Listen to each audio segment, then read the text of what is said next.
অভিনেতা জিয়াউল ফারুক অপূর্ব ও অভিনেত্রী আফসানা আরা বিন্দু জুটি বেঁধে বেশ কিছু দর্শকপ্রিয় কাজ উপহার দিয়েছেন। মাঝে দীর্ঘ বিরতি দিয়ে ফের পর্দায় ফিরছেন তারা। এক দশক পর জুটি হয়ে বাঁধবেন নতুন একটি ওয়েব সিরিজে। তাকদির ও কারাগার খ্যাত সৈয়দ আহমেদ শৌকীর চিত্রনাট্য ও সালেহ সুবহান অনিমের পরিচালনায় নির্মিত এই সিরিজের নাম হেডলাইন। হইচই প্ল্যাটফর্মের জন্য নির্মিত এই সিরিজে অপূর্ব ও বিন্দুর পাশাপাশি অভিনয় করবেন ইয়াশ রোহানও। রাজনৈতিক থ্রিলার ঘরানার এই সিরিজে একজন সাংবাদিকের চরিত্রে দেখা যাবে অপূর্বকে।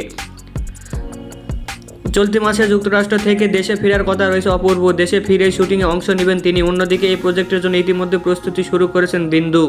হেডলাইন প্রসঙ্গে আপাতত বিস্তারিত জানাতে নারাজ পরিচালক সালেহ সুবহান অনিম। তিনি জানান, চিত্রনাট্যের কাজ এখনও চলমান, আরও অন্তত 1 মাস সময় লাগবে প্রস্তুতিতে। সব দিক থেকে সবুজ সংকেত মিললে শুটিং শুরু হবে।